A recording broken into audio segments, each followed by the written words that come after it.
ప్రభువునందు ప్రియమైన దేవుని సంగమా, మీ అందరికీ నా హృదయపూర్వకమైన వందనాలు. దేవుని యొక్క వాక్యాన్ని మనం వినబోతున్నాం. వాక్యాన్ని వినకముందు మరి ఈరోజు నేను ఇక్కడ ఉండటానికి కారకులైన మరి సిస్టర్ అమృత గారికి, వారి కుమారుడికి, వారి భర్త గారిని, అలాగే వారి సహోదరుడు ప్రసాద్ గారికి, సంఘమంతా ఒకసారి వందనాలు చెప్తే మరి వారు ఒకసారి చూస్తారు. సంఘమంతా ఒకసారి వందనాలు చెప్పండి. మరి ఈ కష్టకాలంలో మరి సారేపతి గ్రామంలో పేదరాలే ఏలియాకి ఎలా ఆతిథ్యం ఇచ్చిందో, ఈ తల్లిగారు ధనవంతురాలు కాదు.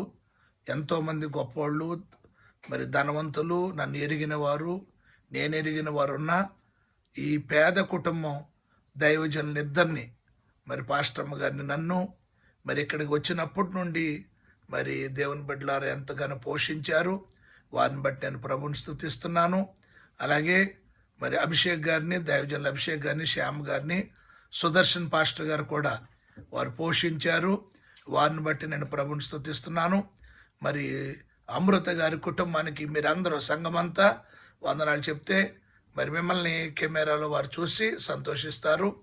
సుదర్శన్ గారు కూడా మరి సంతోషిస్తారు. సుదర్శన్ పాస్టర్ గారు కూడా వందనాలు చెప్పండి ప్రియులారా. అలాగే మన ప్రియులు నారాయణ గారు, జై గారు, మరి వారితో ఉన్న వారి ఆడబడుచు గారు, వారి అక్క గారు, వారి ఫ్యామిలీ మెంబర్స్ అందరూ కూడా ప్రతి మరి పర్యాయము మరి ఆహారం పెట్టి బ్రేక్ఫాస్ట్ ఇచ్చి మమ్మల్ని కూడా వారు ఎంతగానో మరి పోషించారు.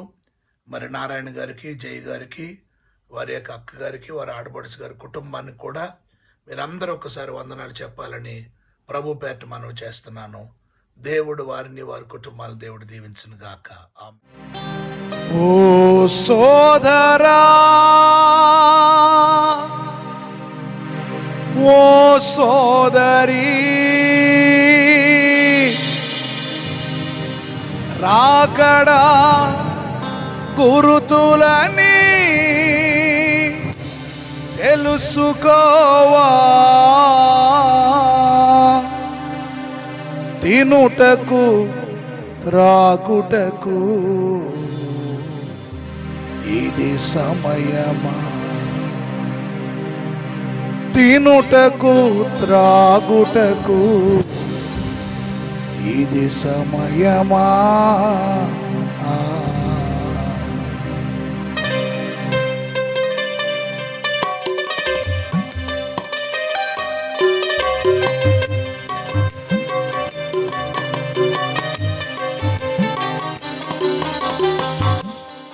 చూచినా యుద్ధ సమాచారాలు, ఎటు చూచిన కరువు భూకంపాలు, ఎటు చూచిన దోపిడి దౌర్జన్యాలు, ఎటు చూచిన ఎన్నో అత్యాచారాలు. ఓ సోదరా, ఓ సోదరి, ఓ సోదరా, ఓ సోదరి, రాకడా గురుతులని తెలుసుకోవా, తినుటకు త్రాగుటకు ఇది సమయమా,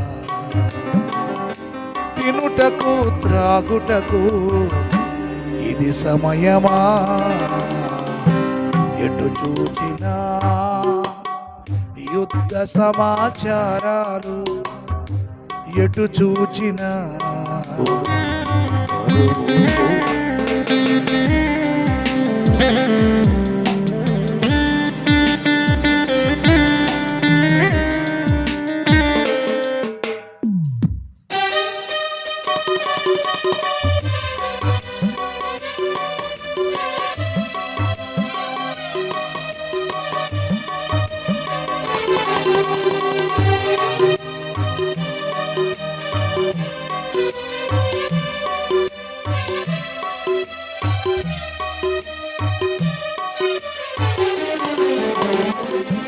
మందసముని ప్రజలు గుడారములు నివసిస్తున్నారు.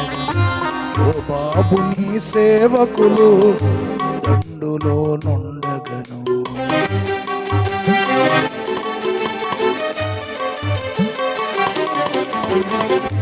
మందసముని ప్రజలు గుడారములు నివసిస్తుండగా యోబాబుని సేవకులు దండులో నుండగను. తినుటకు త్రాగుటకు భార్యతో ఉండుటకు, తినుటకు త్రాగుటకు భార్యతో పండుకొనుటకు ఇది సమయమా,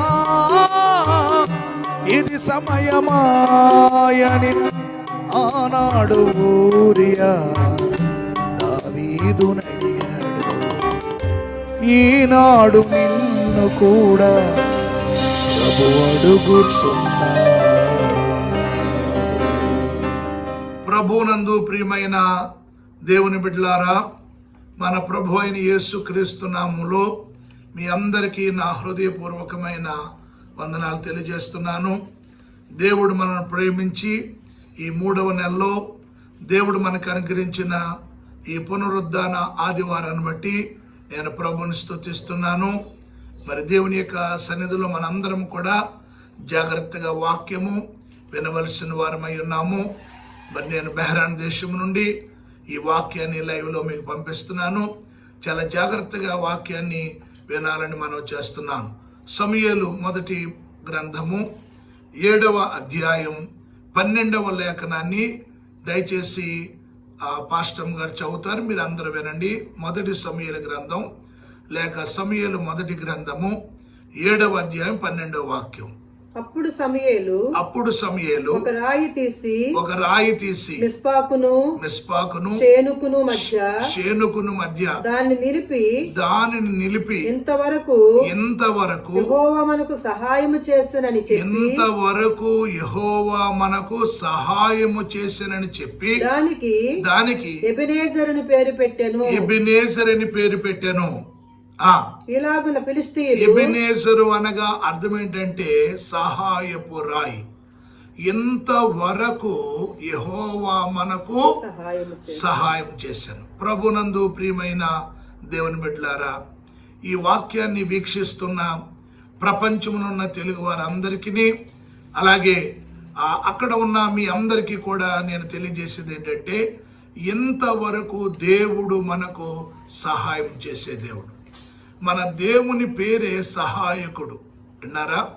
ఇశ్రాయేలీలు మరి దేవుని బిడ్డలారా, మరి శత్రువులైన ఫిలిష్తీయులు వారిని తరుముతూ ఉన్నప్పుడు వారి మధ్య యెహోవా మందసం లేకపోవటం ఆ మొదటి వచనాల్లో మనం చూడగలిగితే 20 సంవత్సరాలు యెహోవా సన్నిధి, యెహోవా మందసం వారి మధ్య లేకపోవటం వలన ఇశ్రాయేలు మీద ఫిలిష్తీయులు ఆధిపత్యాన్ని, లేకపోతే ఆ ఇశ్రాయేలు మీద ఫిలిష్తీయులు జయ జీవితాన్ని పొందుతూ మరి ఎంతగానో ఇశ్రాయేలులను ఇబ్బంది పెడుతున్న పరిస్థితుల్లో మరి వారందరూ కూడా సమూయేలు గారి దగ్గరికి వచ్చినప్పుడు సమూయేలు గారు వారి కొరకు ఉపవాసం ఉండి ప్రార్థన చేసి మరి ఫిలిష్తీయుల మీద జయము కొరకు మరి దేవుని సందులో వారిని కనిపెట్టినప్పుడు మరి దేవుడు అద్భుతంగా ఇశ్రాయేలుకి ఫిలిష్తీయుల మీద జయ జీవితాన్ని ఇచ్చాడు.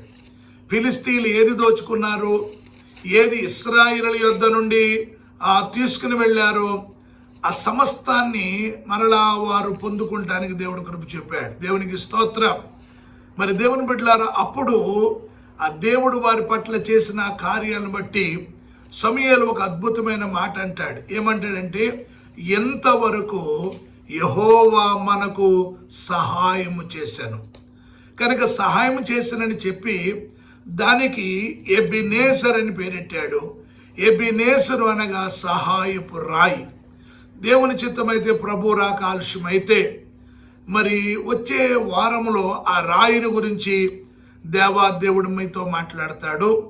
మరి దేవుడు వారికి సహాయం చేశాడు.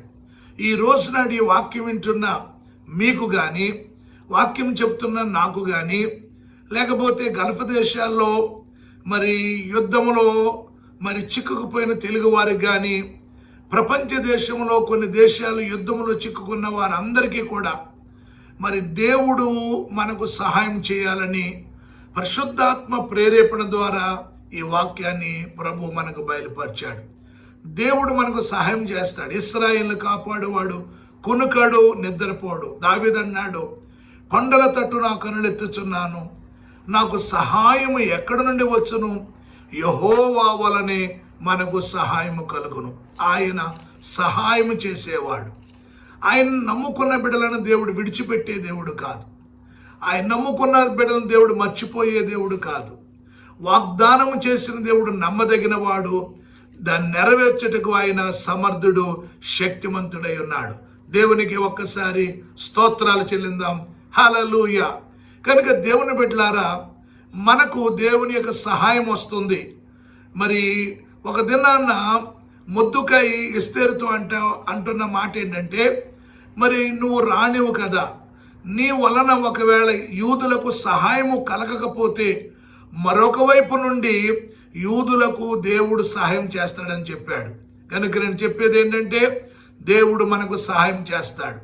ఆయన నమ్ముకునే బిడ్డలను ఏ విషయాల్లో సహాయం చేస్తాడో చూద్దాం. పరిశుద్ధ గ్రంథములో నుండి ఆది కాండము 45వ అధ్యాయము 11వ వచనాన్ని ఒకసారి చదువుకుందాం.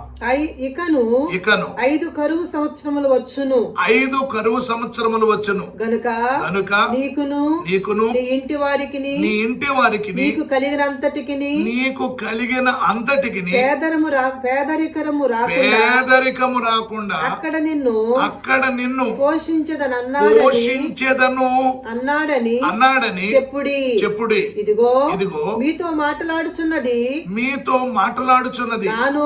నా నోరే. అవి మీ కన్నులను నా తమ్ముడైన బెన్యామీను కన్నులను చూచుచున్నవి. ఐగుప్తులో నాకు కలిగిన సమస్త ఘనతను చదవండి. మీరు చూచినది యావత్తు చదవండి. నా తండ్రికి తెలియచేసి త్వరగా నా తండ్రిని ఇక్కడికి తీసుకొని రండని తన సహోదరులతో చెప్పి తన తమ్ముడైన బెన్యామీను మెడ మీద పడి ఏడ్చెను. బెన్యామీను అతని మెడ మీద పడి ఏడ్చెను. చాలండి. ఇక్కడ 11వ వచనం మరోసారి చదవండి. ఇకను 5 కరువు సంవత్సరములు వచ్చును గనుక నీకును నీ ఇంటి వారికి నీకు కలిగిన అంతటికి పేదరికము రాకుండా అక్కడ నిన్ను పోషించదని అన్నాడని చెప్పుడి. చాలు పోషిస్తాను అంటే దేవుడు మనకు ఎలాంటి సహాయం అందిస్తారంటే, ఒకటి, మన జీవితంలో కరువు రాకుండా దేవుడు నిన్ను పోషిస్తాడు. అంటే దేవుడు ఏ విషయాల్లో సహాయం చేస్తాడంటే, అన్ని విషయాల్లో ఆయన మనకు సహాయం చేస్తాడు. మూలవాక్యం మర్చిపోవద్దు. మూలవాక్యంలో ఏమన్నాడు? యెహోవా మనకు సహాయం చేసే దేవుడు. మరి ఏ విషయంలో సహాయం చేస్తాడంటే, ఆయన కరువు రాకుండా నిన్ను పోషించి నీకు సహాయం చేసే దేవుడు. ఇశ్రాయేలు జీవితంలో మన అందరికీ తెలుసు. మరి యాకోబు మరి కుమారుడైన యోసేపుని అన్నయ్యలు మరి అమ్మివేయటం, ఆ అమ్మివేయబడిన యోసేపును మారుబేరం పెట్టి ఐగుప్తీయులు కొనుక్కుని ఆ యోసేపును ఐగుప్తు దేశాన్ని తీసుకెళ్ళటం, అదంతా మనకు తెలుసు. ఆ తర్వాత కనాన్లో కరువు వచ్చిందని చెప్పి ఐగుప్తులో ధాన్యం ఉందని తెలిసిన తర్వాత ఇశ్రాయేలీయులందరూ ఐగుప్తు దేశానికి వెళ్ళారు. వెళ్ళిన తర్వాత అక్కడ ఏలతున్న, అక్కడ ప్రభువుగా ఉన్న లేక పరిపాలకుడుగా ఉన్న యోసేపుని వారు చూశారు. అయితే అన్నలు యోసేపుని గుర్తుపట్టకపోయినా దేవుని బిడ్డలారా యోసేపు అన్నలను గుర్తుపట్టి ఓ బిడ్డలారా ప్రక్కకి వెళ్ళి బాగా ఏడ్చాడు. ఆ ఏడవటం ఐగుప్తు దేశమంతా వినబడింది. ఫరో ఇంటి వారు కూడా విన్నారు. విన్న తర్వాత వారికి చెప్పింది ఏంటంటే, అన్నెల్లారా, ఒకవేళ నన్ను మీరు అమ్మేశారని, నన్ను మీరు కొట్టారని, లేకపోతే నన్ను బాధ పెట్టారని మీరు ఏమీ భావించొద్దు. ఇదంతా దేవుని చిత్తం లేకుండా ఏది జరగదు. మనకి ప్రస్తుతం ఏదైనా కష్టకాలం వచ్చినప్పుడు ఇలా జరగకుండా ఉంటే బాగుండు, అలా జరగకుండా ఉంటే బాగుండు, లేకపోతే ఇలాగైతే బాగుండు, లేకపోతే వెళ్లకుండా ఉంటే బాగుండు, ముందొస్తే బాగుండు, ఇలాగని మనం అనుకుంటాం. కానీ దేవుని బిడ్డలారా, ఇశ్రాయేలీయులు కూడా అప్పుడు అలా అనుకున్నప్పుడు యోసేపు అన్నాడు, మీరేమనుకోవద్దు, ఇదంతా జరగటం దేవుని చిత్తం. నేను ముందుగా ఇక్కడికి రావటం దేవుని చిత్తం. ఇదిగో నేను మిమ్మలను పోషిస్తాను. ఎంత అద్భుతమైన మాట. దేవుడు మనకు సహాయం చేస్తానని చెప్పాడు. ఏ విషయంలో సహాయం చేస్తాడంటే కరువు రాకుండా, విన్నారా, కరువు రాకుండా నిన్ను పోషిస్తానని చెప్తున్నాడు. ఈరోజు నీ జీవితంలో నా ప్రియమైన దేవుని బిడ్డలారా, ఏ కరువును అనుభవిస్తున్నావు? ఒకవేళ ఆరోగ్యం కొదువైపోయిందా? ఓ దేవుని బిడ్డలారా, మనశ్శాంతి కొదువైపోయిందా? లేకపోతే దేవుని బిడ్డలారా, నీ జీవితంలో ఏ విషయంలో నువ్వు కరువును అనుభవిస్తున్నావు, కష్టాన్ని అనుభవిస్తున్నావు, ఏ సహాయం కొరకు ఎదురు చూస్తున్నావు? దేవుడు సహాయం చేస్తానన్నాడు. మరి ఇశ్రాయేలు కరువులో ఉన్నప్పుడు మరి యోసేపు ద్వారా దేవుడు వారిని పోషించి వారికి సహాయం చేశాడు. కనుక ఈరోజు ఈ వాక్యం వింటున్న మీకు కూడా నా దేవుడు సహాయం చేయటానికి, ఒకవేళ కరువులో ఉన్న, అనారోగ్యంలో ఉన్న, ఆర్థికంగా, మానసికంగా ఏ విషయంలో నీవు దేవుని సహాయం కొరకు ఇక్కడికి వచ్చావో, నా దేవుడు తప్పగా ఆయన సహాయం చేసే దేవుడు. ఎబెనేజరు అనగా అర్థం ఏంటంటే సహాయం చేసే రాయి. ఆ రాయి ఎవరో మీకు వచ్చే దినాల్లో మీకు చెప్తాను. ఆయన దేవుని బిడ్డలారా కరువు రాకుండా నీకు సహాయం చేస్తాడు. ఇశ్రాయేలులు దేవుని బిడ్డలారా వాళ్ళ జీవితంలో ఎన్ని సంవత్సరాలు కరువు వస్తుంది అన్నాడు? 5 సంవత్సరాలు కరువు వస్తుంది అన్నారు. యేసు ప్రభు వారు కూడా చెప్పాడు కదా, మీరు యుద్ధములను గురించి, యుద్ధ సమాచారం గురించి వింటారన్నాడు. అక్కడక్కడ కరువులు అన్నాడు, అక్కడక్కడ భూకంపాలు అన్నాడు. ఏమండి, అనేక విషయాలు మత్తయి సువార్త 24వ అధ్యాయంలో ఓ దేవుని బిడ్డలారా ప్రభు అయిన యేసుక్రీస్తు వారు ఈ భూమి మీద ఉన్నప్పుడు ఆయన చెప్పాడు. కనుక నేను చెప్పేది ఏంటంటే ఆయన నీకు సహాయం చేస్తాడు. చూద్దాం పరిశుద్ధ గ్రంథముల నుండి ద్వితీయోపదేశ కాండం 8వ అధ్యాయం 3వ వాక్యాన్ని కూడా ఒకసారి చదవగలిగితే అక్కడ ఇలా రాయబడింది, చదవండి. ఆహారము వలననే కాక, ఆహారం వలనే కాక యెహోవా సెలవిచ్చిన ప్రతి మాట వలన నరులు బ్రతుకుదురని నీకు తెలియజేయటకు ఆయన నిన్ను అణచి నీకు ఆకలి కలుగజేసి. చూడండి ఏమంటున్నాడు దేవుడు. ఈ ఆహారమే కాదు, అంటే మనకు 2 విధాల ఆహారాలు ఉన్నాయి. ఒకటి శరీర సంబంధమైన ఆహారము, రెండవది ఆత్మ సంబంధమైన ఆహారం. ఈ ఆహారము కూడా దేవుని బిడ్డలారా మరి ఈ ఆహారము కూడా మరి నీకు మరి ఇచ్చి నీకు సహాయం చేస్తానన్నాడు. అంటే ఈ రోజు నాడు చాలా మందికి దేవుని యొక్క వాక్యం కూడా కరువు అయిపోయింది కదా. ఈ రోజు నాడు మేము ఆ దేవుని సంధికి దూరం అయిపోయాం. మరి దేవుని యొక్క వాక్యం చెప్పే దైవజనుని, అనేక ప్రాంతాలకు వెళ్ళే సేవకుడిని, మరి వాక్యం చెప్పే దైవజనుని ఇక్కడ ఉండిపోయానంటే దేవుని బిడ్డలారా దేవుని యొక్క వాక్యం కూడా కదువైపోయింది నాకు. మరి వాక్యం చదువుతున్నాను, ప్రార్థన చేసుకుంటున్నాం, ఇదంతా ఒక ఎత్తు అయితే ఇప్పుడు వాక్యము కూడా కరువైపోయింది. కనుక వాక్యము కరువైపోయే దినాలు కూడా వస్తాయి. కనుక దేవుడు ఈ శరీర సంబంధమైన వాక్యమే కాదు, శరీర సంబంధమైన ఆహారమే కాకుండా ఆత్మ సంబంధమైన ఆహారం కూడా, ఓ దేవుడారా మరి ఆత్మ సంబంధమైన ఆహారము లేకుండా ఒకవేళ నీకు కరువు వచ్చినా ఆ కరువులో నీకు సాయం చేస్తానన్నాడు. అందుకని ప్రభు చెప్తున్నాడు కదా, ఏమని చెప్తున్నాడు? శరీర సంబంధమైన ఆహారం వల్ల కాదు, దేవుని నోట నుండి వచ్చు ప్రతి మాట వల్ల దేవుడు నిన్ను పోషిస్తాడు. అంటే శరీర సంబంధమైన ఆహారం ద్వారా పోషిస్తాడు, ఆత్మ సంబంధమైన ఆహారం ద్వారా కూడా దేవుడు పోషిస్తాడు. మత్తయి సువార్త 4వ అధ్యాయంలో ఏమని చెప్తున్నాడు? మనుషుడు రొట్టె వలన మాత్రము కాదు కానీ దేవుని నోట నుండి వచ్చు ప్రతి మాట వలన జీవిస్తాడు. లోకాసు సువార్త 4వ అధ్యాయంలో కూడా ఉంది, దేవుడు మనుషుడు రొట్టె వలన కాదు కానీ దేవుని నోట నుండి వచ్చి మాట ద్వారా దేవుడు పోషిస్తాడు. దావీదు అంటాడు, నీ వాక్యమే నన్ను బ్రతికించెను, నా బాధలో ఇదియే నాకు నెమ్మదిచ్చెను. దేవుని యొక్క వాక్యము ద్వారా నేను పోషిస్తాడు. యెషయా చెప్తున్నాడు, చెవి యొగ్గి నా యొద్దకు రండి, మీరు విన్న ఎడల మీరు బ్రతుకుదురు. దేవుని యొక్క వాక్యము ద్వారా నిన్ను పోషిస్తాడు. ఇదిగో ఇశ్రాయేలులను దేవుని బిడ్డలారా యోసేపు ఆహారం ద్వారా పోషిస్తే ప్రభు అయిన యేసుక్రీస్తు వారు మరి దేవుని బిడ్డలారా ప్రభు అయిన యేసుక్రీస్తు వారు ఆత్మ సంబంధమైన ఆహారము ద్వారా నిన్ను పోషించి ఓపులారా శరీర సంబంధమైన కరువు లేకుండా, ఆత్మ సంబంధమైన వాక్యము ఓపులారా మరి కరువు లేకుండా నిన్ను పోషిస్తానని నా దేవుడు సెలవిస్తున్నాడు. కనుక దేవుని యొక్క వాక్యాన్ని మనం ఇంకా ముందు ఆలోచిస్తే మరి ఎఫెసీయులకు రాసిన పత్రిక 5వ అధ్యాయము 30వ వచనంలో కూడా మరి ఒక చక్కని మాట అపోస్తలుడైన పౌలు అంటాడు, చదవండి. తన శరీరమును ద్వేషించువాడు ఎవడునూ లేడు గాని, తన శరీరమును ద్వేషించువాడు ఎవడునూ లేడు గాని ప్రతివాడును దానిని పోషించి దాన్ని ఏం చేస్తాడని పోషిస్తాడంట. అంటే యేసు ప్రభువు వారు సంఘాన్ని పోషిస్తున్నాడు. మరి యోసేపు మరి ఇశ్రాయేలులను ఆహారంతో పోషిస్తే యేసు ప్రభువు వారు జీవవాక్యము, జీవాహారమైన వాక్యము ద్వారా మనల్ని పోషించబోతున్నాడు. ఆ వాక్యము ఇప్పుడు కరువు లేకుండా నేను పోషిస్తానని ప్రభు సెలవిస్తున్నాడు. అందుకని ఇక్కడ ఎఫెసీ 5:30 మనం చూస్తే, ఎవడును తన శరీరమును ద్వేషించుకోడు గాని ప్రతివాడు దాన్ని ఏం చేస్తాడంట, సంరక్షించును. మనము క్రీస్తు శరీరమునకు అవయవములై ఉన్నాము గనుక అలాగే క్రీస్తు కూడా సంఘమును పోషించి, చూడండి, క్రీస్తు కూడా సంఘమును ఏం చేస్తాడని పోషిస్తాడు, సంరక్షించుచున్నాడు. ఆ సంఘాన్ని పోషించి కాపాడుతానంటున్నాడు. గనుక ఇదిగో ఇశ్రాయేలుతో సమూయేలు చెప్తున్న మాట, యెహోవా మనకు సహాయం చేశాడు. ఏ విషయంలో సహాయం చేస్తాడంటే, మరి దేవుడు కరువు రాకుండా సహాయం చేసి నిన్ను పోషిస్తానన్నాడు. యేసు ప్రభువారు దేవుని బిడ్డలారా, జీవాహారమైన వాక్యము నీ కరువు లేకుండా ఎప్పటికప్పుడు సేవకుడు ఎక్కడ ఉన్నా ఆ వాక్యం ద్వారా నిన్ను పోషిస్తానని చెప్తున్నాడు. యేసు ప్రభువారు సంఘమును పోషిస్తున్నాడంట.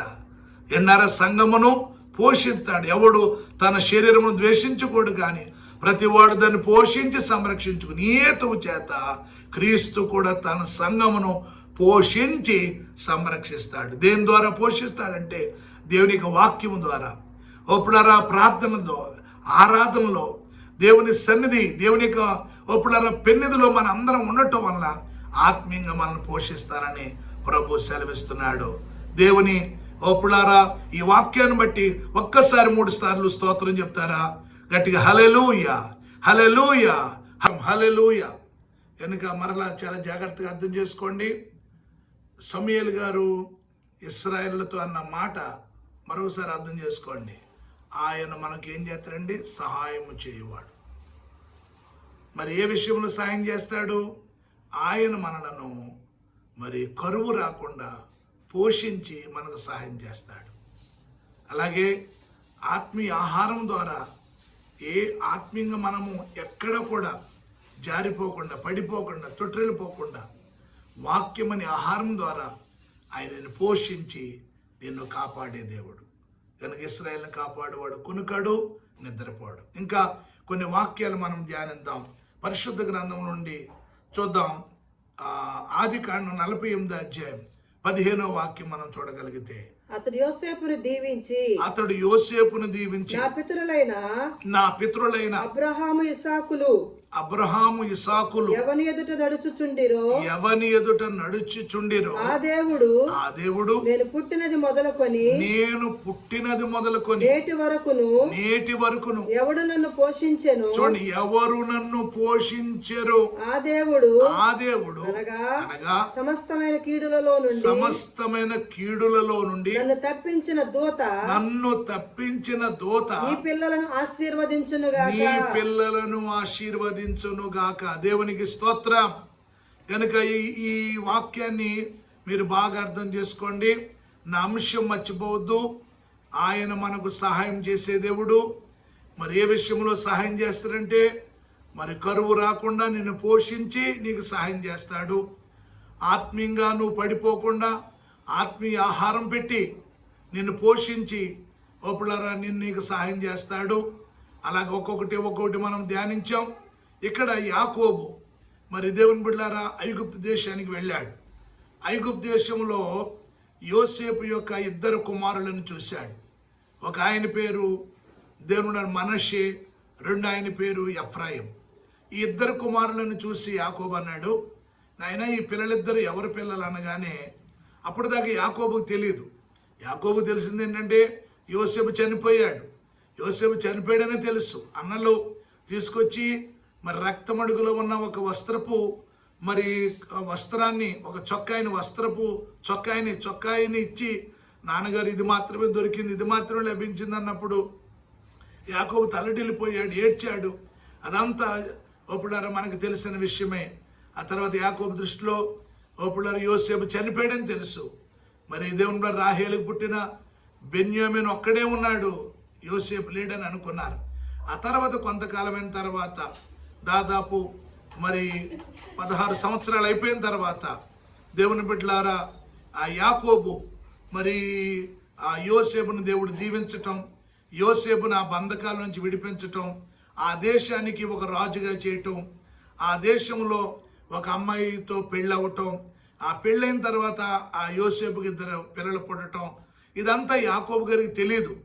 ఆ తర్వాత యాకోబు యోసేపుని కలుసుకున్న తర్వాత ఈ పిల్లలిద్దరు ఎవరన్నప్పుడు అప్పుడు యాకోబుతో యోసేపు అన్నాడు, ఈ పిల్లలిద్దరిని దేవుడు నాకు అనుగ్రహించిన మరి పిల్లలు అని చెప్పారు. అంటే పిల్లలను ఎవరు అనుగ్రహించారని చెప్పాడంటే దేవుడు అనుగ్రహించారు. కనుక మీకు కలిగిన పిల్లలు, మీకు పుట్టిన పిల్లలు దేవుని బిడ్డలారా, అది మీ మరి ప్రయత్నం వలన, మీ ఆవేశం వలన, లేకపోతే మీ ఆలోచన వలన పుట్టిన వారని ఎప్పుడు అనుకోవద్దు. పిల్లలు అనేది దేవుడు ఇవ్వాలి. గర్భఫలము యెహోవా, మరి గర్భఫలం యెహోవా ఇచ్చు బహుమానం, కుమారులు యెహోవా అనుగ్రహించే స్వాస్థ్యము, గర్భఫలం ఆయన ఇచ్చు బహుమానమే. కనుక ఆ పిల్లలను దేవుడే ఇచ్చాడని దేవుడిని మహింపరిచాడు యోసేపు.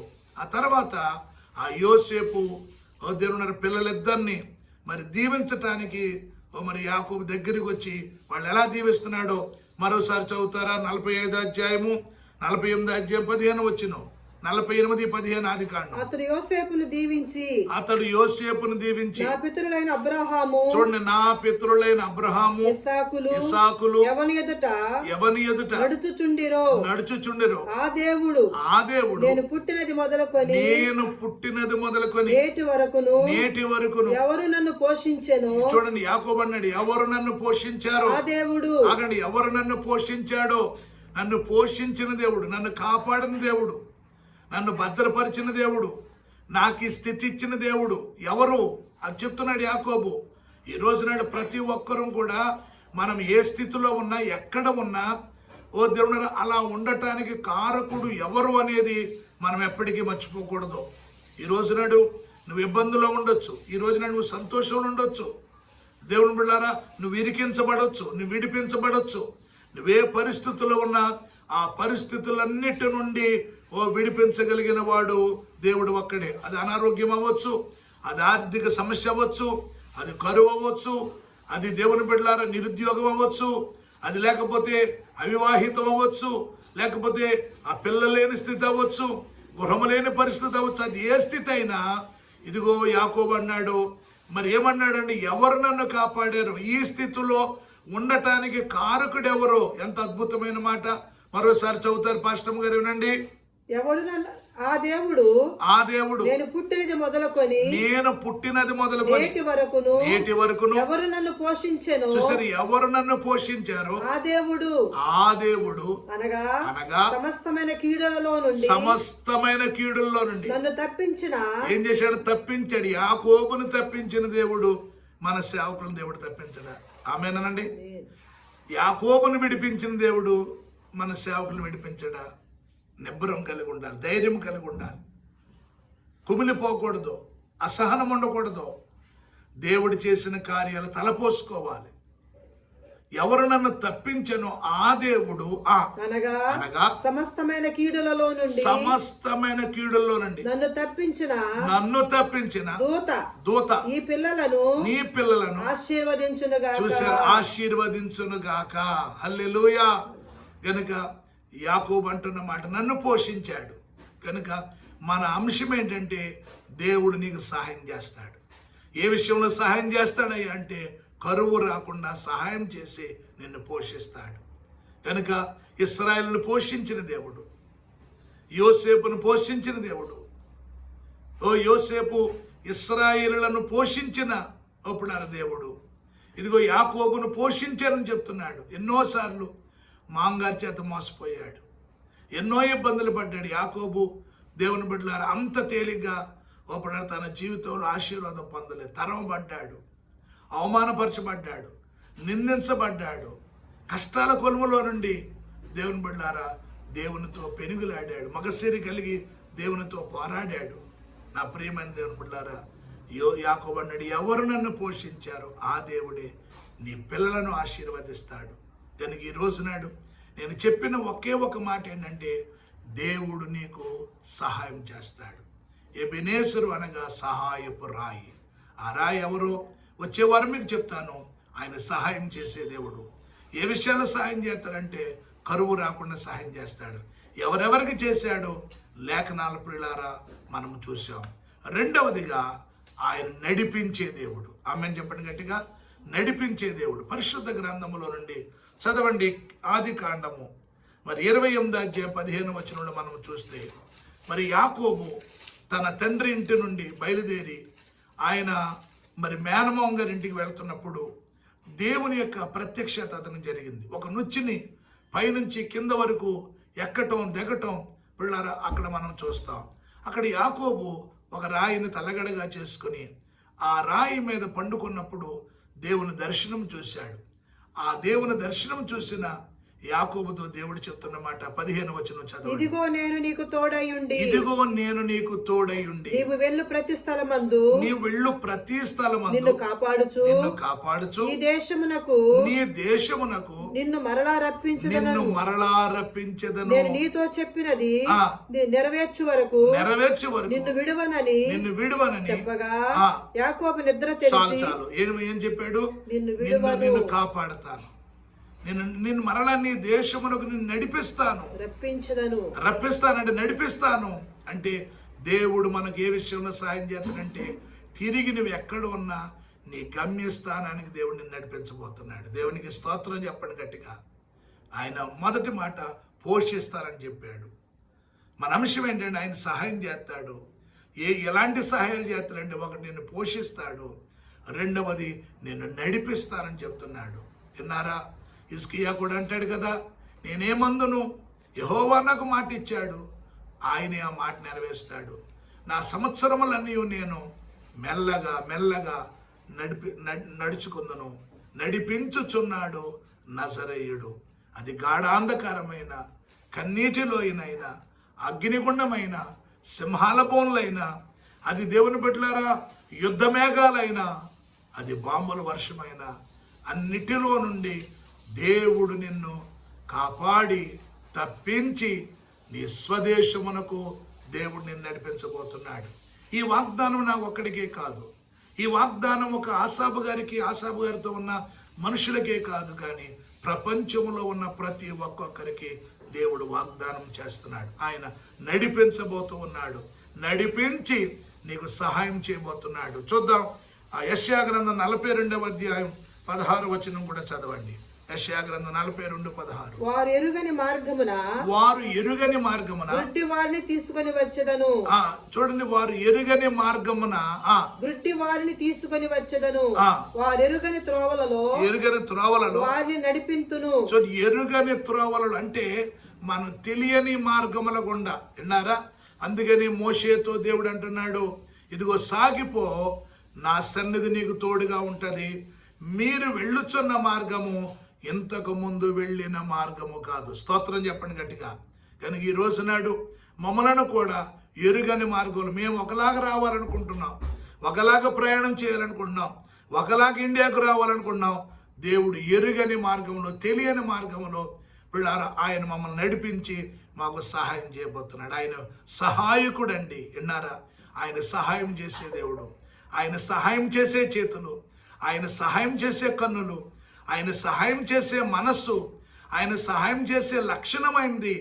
ఆయన చూపులో సహాయం ఉంది, ఆయన మాటలో సహాయం ఉంది, ఆయన చేతిలో సహాయం ఉంది, ఆయన క్రియల్లో సహాయం ఉంది. ఏమన్నాడండి?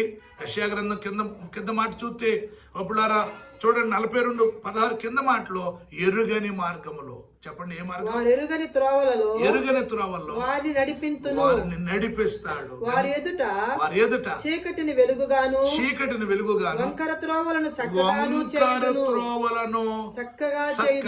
చేదును. దేవునికి ఒక్కసారి పెద్ద స్తోత్రం చెప్పండి. హల్లెలూయా.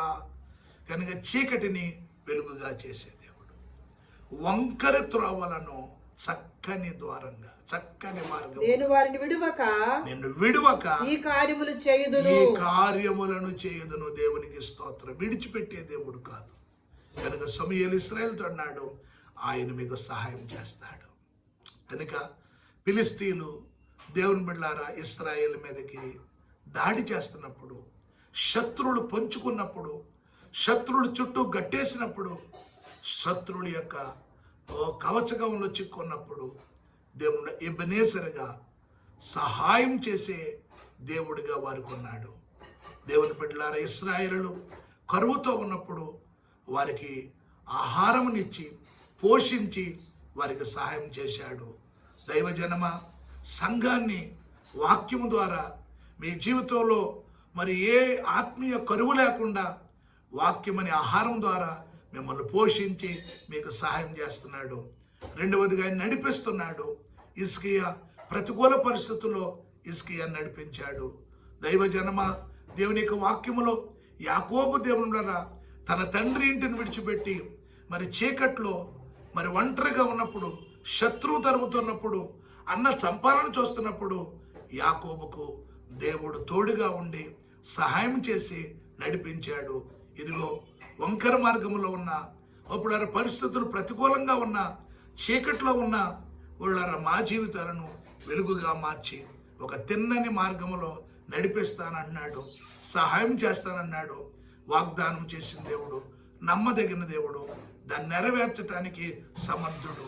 ఇక్కడ వాక్యం చెప్తున్న నాకే కాదు, కూర్చున్న మీకే కాదు, ఇదిగో ఈరోజు గల్ఫ్ దేశాల్లో ఈ యుద్ధ మేఘాల్లో ఈ యొక్క ప్రతికూల పరిస్థితుల్లో ఉన్న ప్రతి ఒక్కొక్కరికి దేవుడు సహాయం చేసి ఏ విధంగా సహాయం చేస్తాడంటే, ఒప్పులారా ఏ ప్రమాదం లేకుండా ఒక చక్కని వసతినిచ్చి ఆహారం పెట్టి ఒప్పులారా తిరిగి ఒప్పులారా యథావిధిగా వాళ్ళ దేశానికి వారిని నడిపించి, లేదా ఇక్కడ ఉన్న వారికి ఏ ప్రమాదం లేకుండా దేవుడు వారిని కాపాడి సహాయం చేయాలని, చిక్కడిపోయిన తెలుగు వారందరినీ క్షేమముగా తిరిగి వారి స్వదేశానికి దేవుడు నడిపించాలని నేను దీవిస్తూ ఆశీర్వదిస్తూ ఈ వారము ఈ వాక్యాన్ని ఇంకా మీరు పారాయణం చేసుకోండి, వాక్యాన్ని ధ్యానించండి. ఆత్మదేవుడు అనేక విషయాలు చెప్తాడు. ఇలాంటి ప్రతికూల పరిస్థితుల్లో ఏ జ్ఞానము, ఈ మాధ్యమాల ద్వారా వాక్యం చెప్పే జ్ఞానం లేకపోయినా ఈ కొద్దిపాటి జ్ఞానముతో ఈ వాక్యాన్ని అందిస్తున్నాను. ప్రతి ఒక్కరు ఈ వాక్యాన్ని హృదయంలో భద్రపరచుకోండి. దేవుడు సహాయం చేసే దేవుడు. నీ ఎదుటున్న ఒక సహోదరికి చేయించి ఒప్పులారా ఒకసారి వాక్యాన్ని అమ్మగారు చదువుతారు. సమూయేలు మొదటి గ్రంథం మరి 7వ అధ్యాయం 12వ వచనంలో మీరు మీ ప్రక్కనున్న వారికి చేయించి, కుడి చేయించి, మీరు ఎక్కడున్నా మరి మీ ప్రక్కనున్న స్త్రీకి అయితే స్త్రీకి, పురుషులకైతే పురుషులకి నువ్వు చేయించి ఆళ్ళముఖ వైపు చూసి మాట చెప్పు. చదవండి. అప్పుడు సమూయేలు ఒక రాయి తీసి మిస్పాకును షేనుకు మధ్య దాన్ని నిలిపి ఇంతవరకు యెహోవా మనకు సహాయం చేసినని చెప్పండి. ఒక రాయిని వాళ్ళ మధ్యలో నిలిపి ఏమన్నాడంటే, ఎంతవరకు యెహోవా మనకు సహాయం కనుక ఆయన ఏం చేయబోతున్నాడు చెప్పండి. మీ ప్రక్క వారికి, మీ తోటి వారికి చెప్పండి. ఓపిడరా, ఆపదలో ఉన్న వారికి, కష్టంలో ఉన్న వారికి, కన్నీళ్ళలో ఉన్న వారికి, భయపడుతున్న వారికి చెప్పండి, దేవుడు నీకు సాయం చేస్తాడు. ఇదిగో అప్పుడు ఎబ్రీయుల రాసిన పత్రికలో ఒకటి మాట ఉంది, నేను భయపడను, ప్రభు నాకు సహాయకుడు. నరమాత్రులు నన్ను ఏం చేయగలరు? ఒక మనిషి అనేవాడు నిన్నేమి చేయలేరు. వారి మాటలకు బెదరకు, అతరకు, ధైర్యముగా ఉండు. యెహోవా యందు నమ్మిక ఉంచువాడు కదలక నిత్యము నిలుచు సియోను కొండ వలె ఉంటాడు. బైబిల్ చెబుతున్న మాట. ఇదిగో శద్రకు, మేషకు, అబేద్నెగోలు అంటున్న మాట. ఈ వేడి మిగల అగ్నిగుండము నుంచి రక్షించటానికి మా దేవుడు సమర్థుడు, ఆయన శక్తిమంతుడు, ఆయన మాట ఇచ్చాడు, మాట నెరవేరుస్తాడు. అట్టి సహాయము ఈ వారం మనందరం కూడా పొందుకుందాం. వచ్చేవారు దేవుని చిత్తమైతే ఆ రాయిని గురించి మనం నేర్చుకుందాం. ప్రభు కృప మీకు తోడై ఉండును గాక. ఆమెన్.